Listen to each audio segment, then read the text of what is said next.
On va pas refaire l'histoire. Blake Lively est dans une tourmente terrible et par la même occasion, elle a entraîné son mari Reynolds, Ryan, avec elle. Elle a fait de nombreux faux pas lors de la promotion de son dernier film It Ends With Us. Et là, elle n'arrive plus à remonter la pente. Et ça peut s'expliquer parce que c'est pas la première fois en fait que le couple fait face à des remarques désobligeantes. En effet, lors de leur mariage, ils avaient fait le choix de leur mariage dans une plantation. Lorsqu'on connaît le passé esclavagiste des États-Unis avec les Afro-Américains, les Noirs, c'est compliqué. Bien évidemment, ils ont tout mis en œuvre pour se faire pardonner et on leur a pardonné. Sauf que Blake Lively, pendant des années, est connue comme une fille qui n'est pas facile, capricieuse, qui a tendance à donner de l'attitude aux gens quand ça se passe pas comme elle veut. Et pour son dernier film, bah, elle n'a pas manqué d'être fidèle à sa réputation. Et là, ça prend des proportions tellement énormes, et le Black Clash est tellement énorme que Ryan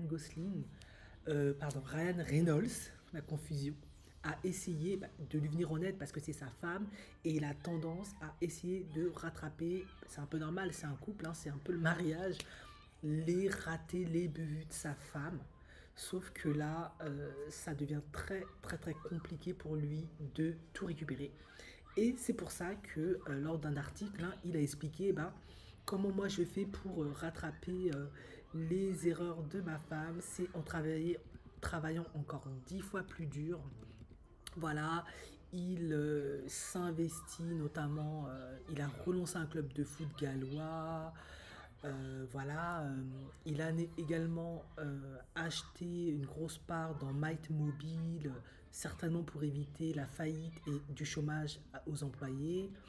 Il a également contribué dans un blockbuster, hein, Deadpool versus Wolverine. Bon, ça, tout le monde a vu. Il fait énormément de choses pour qu'ils aient toujours l'image du power couple. Voilà, on les a un peu comparés à Demi et Bruce Willis à l'époque. Et on a même prétendu qu'ils les avaient dépassés. Voilà. Ryan Reynolds, lui, il a toujours une bonne image. Il est vraiment connu, hein, selon l'article, pour avoir le don de transformer des défis en opportunités. Il est réellement investi pour aider Blake à travers cette situation.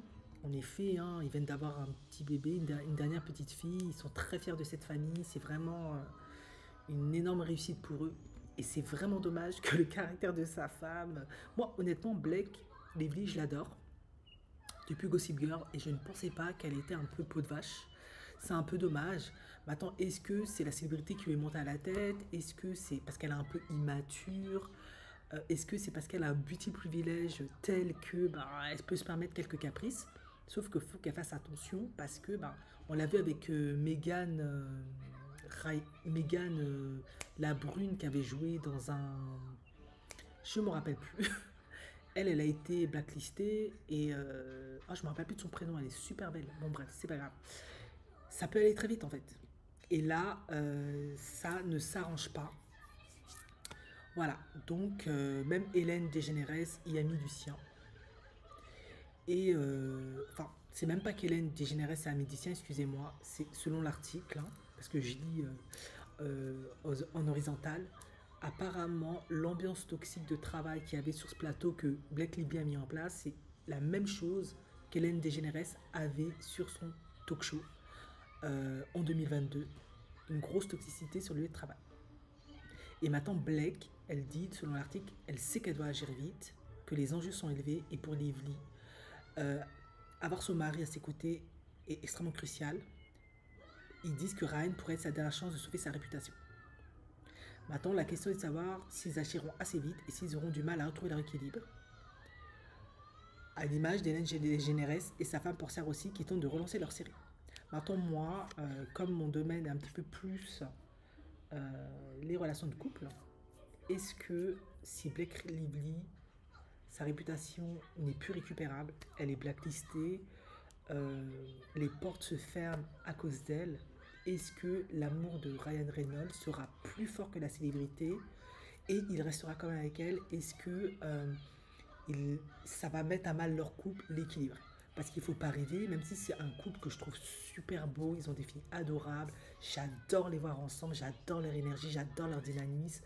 C'est on sent l'amour. Ça reste quand même un couple d'Hollywood, de célébrités. Il y a aussi des intérêts énormes qui sont en jeu. Et est-ce que, malheureusement, si Ryan Reynolds se rend compte que cette femme est plus, malgré sa beauté, elle est juste gorgeous, malgré sa beauté, c'est une grosse épine dans le pied, est-ce qu'il va s'en débarrasser aussi? En effet, il ne faut pas être naïf, on est à Hollywood, on peut aimer autant sa femme comme on veut, mais tout le monde n'est pas Will Smith, qui, bon, moi j'adore Jada, mais tout le monde la déteste parce qu'il la trouve pire que Blake Lively, mais lui il la garde. Parce qu'il y a plein d'enjeux, il y a les enfants, il y a le Black Love, il y a plein de trucs. Mais c'est pas la même communauté. Euh, Est-ce que Ryan Reynolds aura la même patience, la même capacité à garder Blake si elle est blackout, blacklistée, get out de partout? Parce que là, de ce que j'ai compris selon l'article, il passe constamment son temps à la rattraper, à... Je sais que c'est le rôle d'un mari, mais jusqu'à quel point on doit rattraper sa femme quand elle part en vrille, quand elle n'est pas capable de gérer son attitude, sa communication? Jusqu'à quand? Est-ce que ça fait partie intégrante du mariage de constamment rattraper sa femme, je sais pas. Ou est-ce que il reste marié avec elle, mais dans ce cas-là, elle signe une clause dans le mariage, je sais pas quoi. On peut pas lui demander de se taire, c'est pas possible. C'est de la maltraitance, c'est de l'abus, c'est le féminisme. On peut plus demander ça aux femmes. Mais que doit-on faire pour que Blake Lively, est-ce qu'elle doit changer de chargée de communication, s'entourer d'une meilleure équipe? Est-ce qu'elle doit aller voir s'il n'y a pas quelque chose qui, dans son estime d'elle-même, dans sa perception d'elle-même, la pousse à ne pas savoir gérer? Parce qu'il ne faut pas croire, hein. Je pense que si elle fait ça, cette arrogance, ce mépris parfois vis-à-vis des gens, ces mauvaises attitudes, c'est peut-être une mauvaise estime d'elle-même, une insécurité. Que peut-elle faire? Et est-ce que le couple est en danger? Ça, c'est vraiment la question maintenant qu'on se pose. Parce qu'à un moment donné, Ryan Reynolds, il risque d'en avoir vraiment marre, peut-être, malgré leurs 4 enfants, l'amour qu'il a pour cette femme. Est-ce que le couple est en danger finalement?